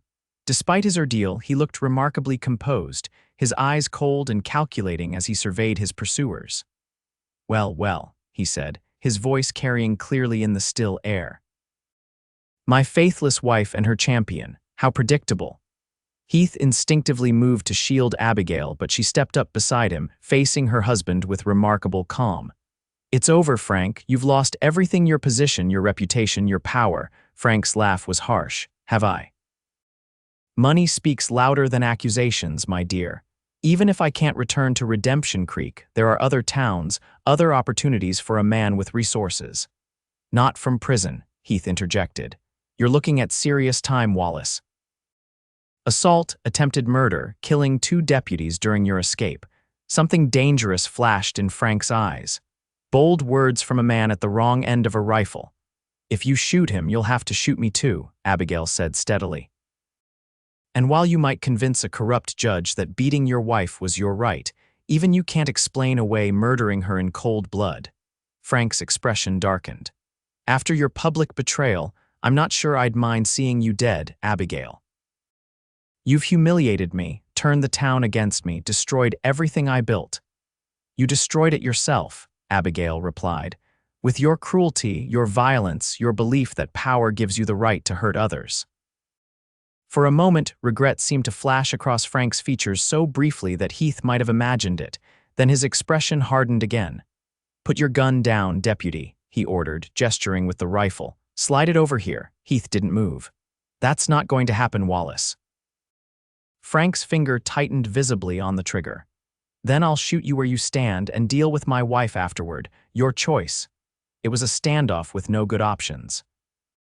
Heath knew he couldn't draw and fire before Frank could pull the trigger, but surrendering his weapon would leave them completely at Frank's mercy. "Frank," Abigail said suddenly, her voice softer now, It doesn't have to end this way. Come back with us. Face the charges. With a good lawyer, you might shut up, Frank snapped. You think I don't see what you're doing, trying to distract me while your lover here plans his move. I wasn't born yesterday, Abigail. No one's trying to trick you, Abigail insisted, taking a small step forward despite Heath's attempt to hold her back. I meant what I said. I don't want to see you dead. Frank's expression twisted with bitter amusement. Such compassion from the woman who's been plotting against me. Tell me, how long have you two been carrying on behind my back? Weeks? Months? There's nothing between us, Heath said firmly, though even as he spoke the words, he knew they weren't entirely true. His feelings for Abigail had grown into something deeper than professional concern or even friendship. But they had never acted on those feelings, never crossed the line that Frank was accusing them of crossing. Liar, Frank spat. I've seen how you look at her, how she looks at you. Do you think I'm blind as well as stupid? While Frank's attention was momentarily focused on Heath, Abigail took another small step forward. Frank, please, lower the rifle. Let's talk like reasonable people. Stay back, Frank warned, swinging the rifle toward her. That split-second shift in his aim was all the opening Heath needed.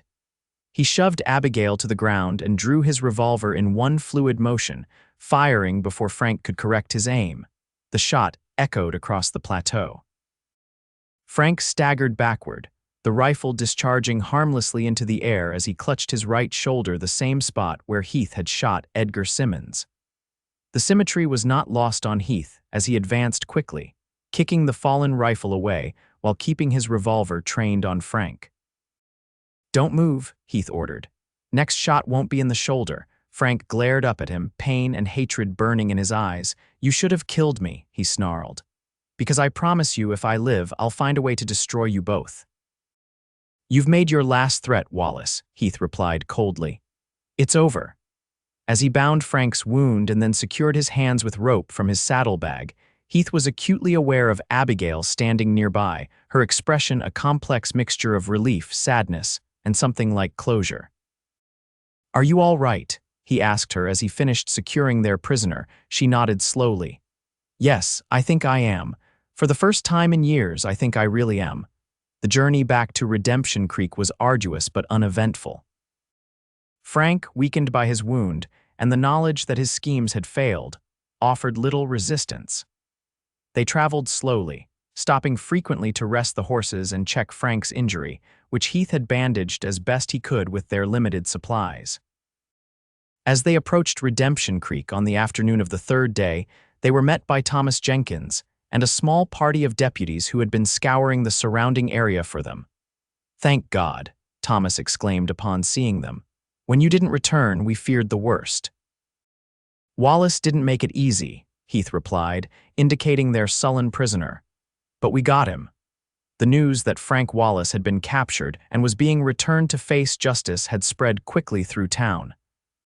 As they rode down the main street, townspeople emerged from shops and homes to watch the procession. Some looked relieved, others vindicated, and a few those who had benefited most from Frank's patronage distinctly unhappy.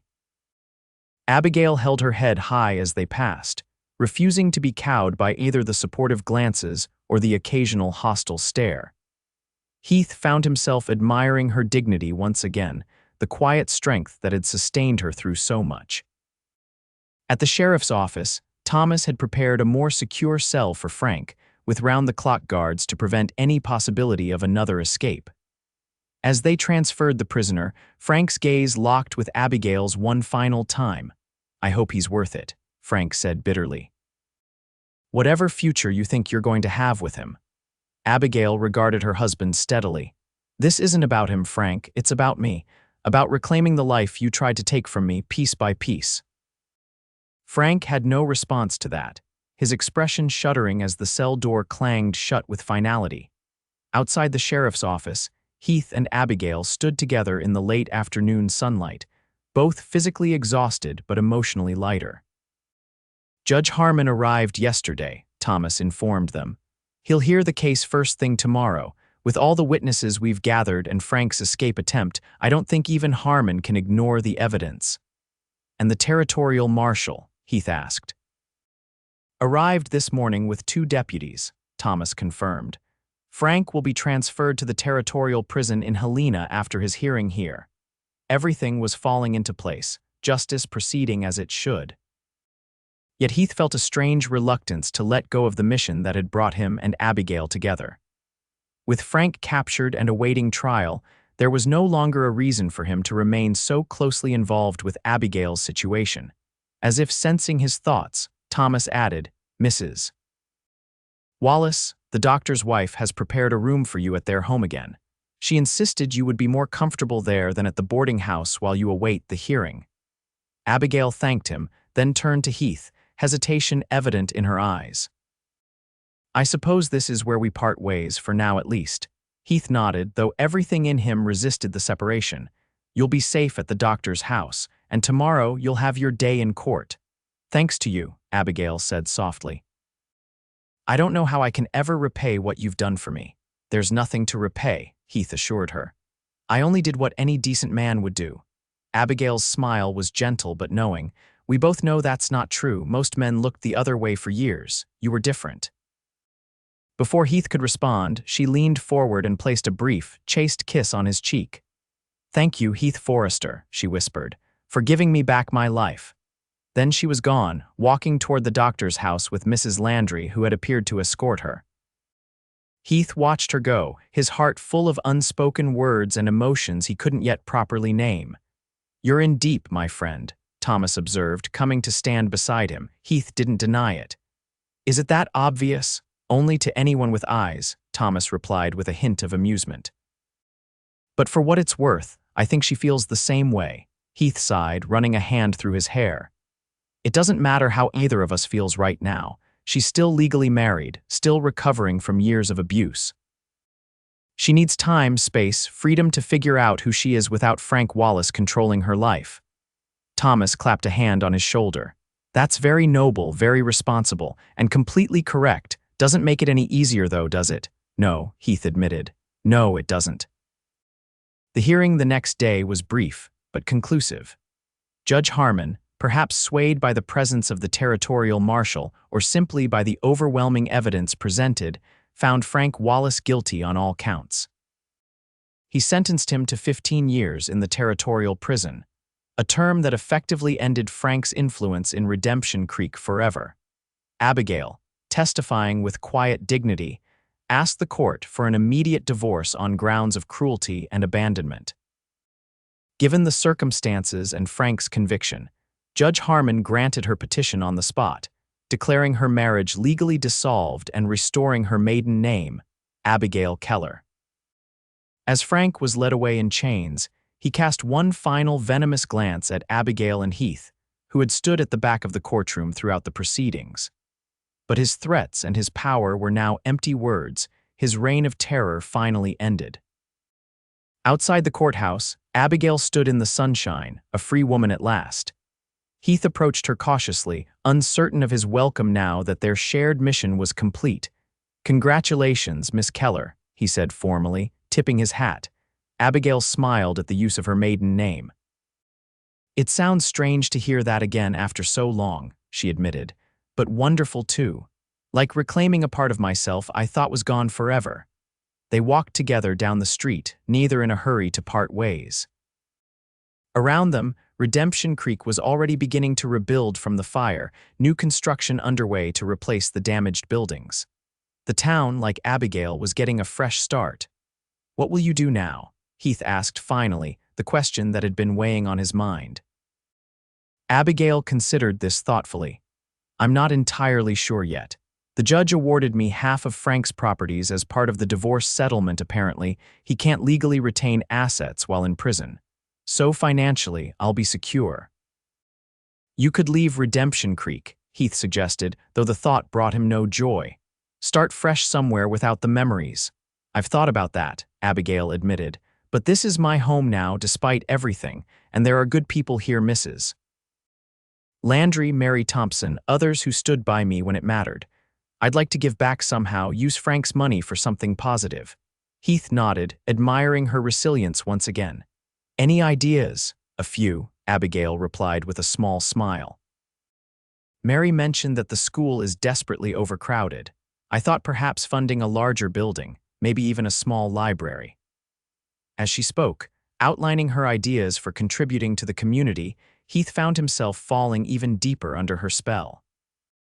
This woman, who had endured so much, was thinking not of revenge or escape, but of how to help others with her newfound resources and freedom. They had reached the boarding house, where Abigail had decided to take a room temporarily while she considered her future plans. At the entrance, she turned to face him directly. "And you, Deputy Forrester, will you be staying in Redemption Creek?" Heath met her gaze steadily. "Thomas still needs a deputy, and I find I've grown attached to the place despite its recent troubles." "I'm glad," Abigail said softly. "Perhaps. When some time has passed, when I've had a chance to stand on my own for a while." She didn't finish the thought, but she didn't need to. Heath understood what she was offering, not a promise exactly, but a possibility, a door left open for the future. "I'll be here," he said simply. "Whenever you're ready, if you're ever ready." Abigail's smile warmed him to his core. "Thank you for understanding, for everything." As she turned to enter the boarding house, Heath knew that the waiting would not be easy. But for Abigail Keller, brave, resilient, extraordinary Abigail, he would wait as long as necessary. 6 months passed, bringing changes to Redemption Creek and its inhabitants. The town had fully rebuilt after the fire, with several improvements funded in part by Abigail's generous contributions.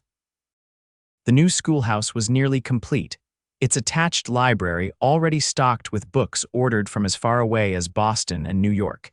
Heath had settled into his role as deputy, earning the respect of the townspeople through his fair but firm enforcement of the law. He saw Abigail regularly around town, at church, at community events, occasionally sharing a meal at the restaurant where they had once confronted Edgar Simmons. Their interactions were friendly but careful, neither pushing for more than the other was ready to give. Heath was true to his word, maintaining a respectful distance while making his continued interest clear in subtle ways, tipping his hat when they passed on the street, bringing flowers when she hosted a fund raising tea for the school, always finding a moment to ask about her projects and plans. Abigail, for her part, was flourishing in her newfound freedom. The haunted look had vanished from her eyes, replaced by a quiet confidence and occasional flashes of the playful spirit that Frank had nearly extinguished. She had formed genuine friendships with several women in town, particularly Mary Thompson, with whom she was collaborating on educational initiatives. On a crisp autumn afternoon, Heath was completing his rounds when he spotted Abigail emerging from the general store, a basket of supplies on her arm. She wore a blue dress that complemented her eyes, her hair arranged in a simpler, more becoming style than the severe fashion Frank had preferred. "Miss Keller," he greeted her with a tip of his hat. "That basket looks heavy. May I assist you?" Abigail smiled, a genuine warmth in her expression that made Heath's heart beat faster. "Deputy Forrester, how kind of you to offer. I was just heading home." Home was now a modest but comfortable house on the edge of town, not the ostentatious mansion Frank had built, which Abigail had sold to fund various community improvements, but a place entirely her own. As they walked side by side, Abigail mentioned casually, "I received a letter from the warden at the territorial prison yesterday." Heath glanced at her sharply, concerned. "Frank, he's being transferred to a federal prison back east," Abigail explained.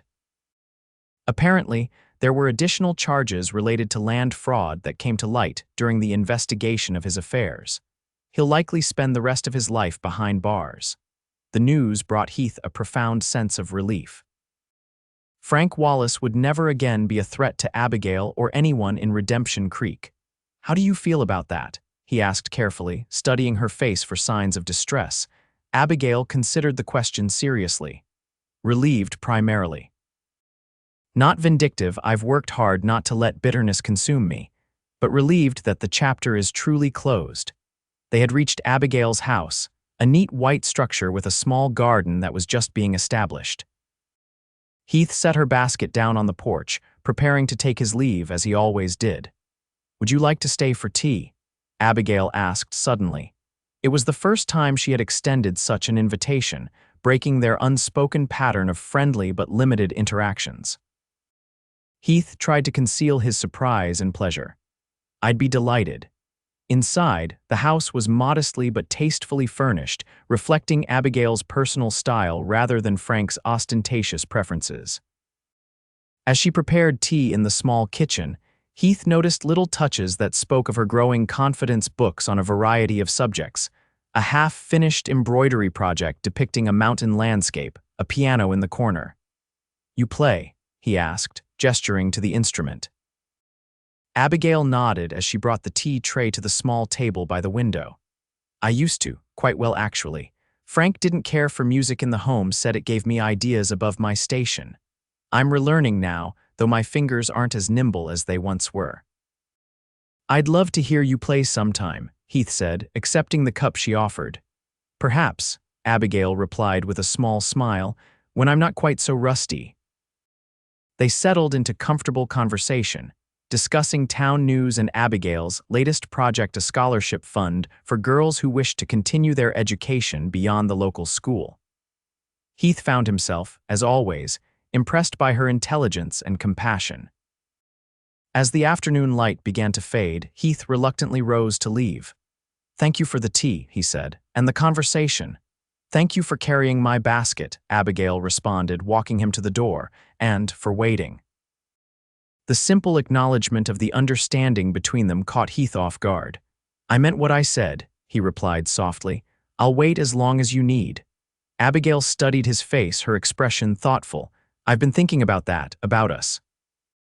These past months have been important for me, finding myself again, building a life that's truly mine. I needed that time." Heath nodded, not trusting himself to speak. "But I find," Abigail continued carefully, "that I'm beginning to want more than independence, that perhaps I'm ready to consider sharing my life again, with the right person." Hope surged in Heath's chest, but he tempered it with caution. "Abigail, I don't want to rush you into anything you're not ready for." "You haven't," she assured him. "You've been nothing but patient and respectful. It's one of the many things I admire about you." "There are many things I admire about you as well," Heath confessed, taking a small step closer to her. "Your courage, your kindness, your determination to help others despite everything you've been through." Abigail's cheeks flushed slightly at his praise. "I was thinking," she said, her voice softer now, "that perhaps you might call on me properly, if you'd like to." It was the formal way of saying she was open to courtship, to the possibility of something more developing between them. Heath felt a surge of joy unlike anything he'd experienced before. "I'd like that very much," he replied, his voice rough with emotion. They stood at the threshold, neither quite ready to cross this new boundary, yet both certain that they would in time. Then, with a boldness that surprised them both, Abigail rose on her tiptoes and placed a gentle kiss on Heath's cheek, not unlike the one she had given him months ago after Frank's capture, but lingering a moment longer, promising more. "Good evening, Heath," she said as she stepped back, her eyes bright with possibilities. "Good evening, Abigail," he replied, tipping his hat once more before reluctantly taking his leave. As he walked back toward town, Heath felt lighter than he had in years. The future stretched before him, uncertain in its details but rich with promise. Whatever came next, he and Abigail would face it together in their own time, on their own terms. 1 year later, the bells of Redemption Creek's small church rang out joyously as Heath Forrester and Abigail Keller emerged as husband and wife. The entire town had turned out for the celebration, the church overflowing with well-wishers. Abigail was radiant in a simple white dress, her smile luminous as she held tightly to her new husband's arm.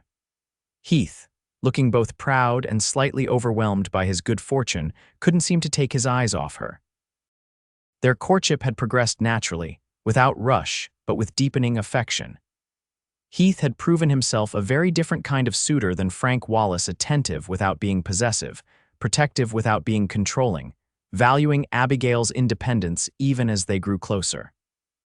For her part, Abigail had blossomed in the light of healthy love, discovering that sharing her life didn't mean surrendering her identity. With Heath, she was an equal partner, her opinions valued, her dreams supported. The reception was held in the garden of their new home, a comfortable house they had chosen together, neither too grand nor too modest, with room for future plans and possibilities. As the celebration continued around them, Heath led Abigail away from the crowd for a moment of privacy beneath an apple tree in full bloom. "Happy, Mrs. Forrester?" he asked, still marveling at the reality of being able to call her his wife. "Happier than I ever thought possible," Abigail replied, leaning into his embrace. "Though I must admit, I'm looking forward to having you all to myself on our honeymoon." Heath smiled, thinking of the trip they had planned to San Francisco, Abigail's first real journey since coming to Montana years ago. "We have a lifetime of adventures ahead of us," he promised. "A lifetime," Abigail echoed contentedly. "I like the sound of that." As they rejoined their guests, Heath found himself reflecting on the journey that had brought them to this point. From that first encounter on a dark street when Abigail had desperately asked for his help, to today standing together as equals, as partners, as husband and wife. They had transformed tragedy into triumph, fear into hope, isolation into community. And in doing so, they had not only found each other, but also helped Redemption Creek live up to its name, a place where second chances were possible, where justice could prevail, where love could heal even the deepest wounds. As Heath watched his bride laughing with Mary Thompson beside the punch bowl, he silently renewed the vow he had made that day on the street, facing Frank Wallace. No one would ever hurt her again, not while he drew breath. But now the promise was broader, deeper, not just to protect her from harm, but to cherish her always, to honor her strength, to build a life of joy and purpose together. Abigail caught his eye across the garden and smiled a smile full of love, trust, and the quiet confidence of a woman who had reclaimed her life and found happiness on her own terms. In that smile, Heath saw their future. The family they hoped to create, the work they would do together for their community, the peaceful evenings by the fire, the adventures on the horizon. In that moment, Heath Forrester knew with absolute certainty that every step of his wandering life had been leading him here to Redemption Creek, to justice, to Abigail, and he wouldn't have it any other way.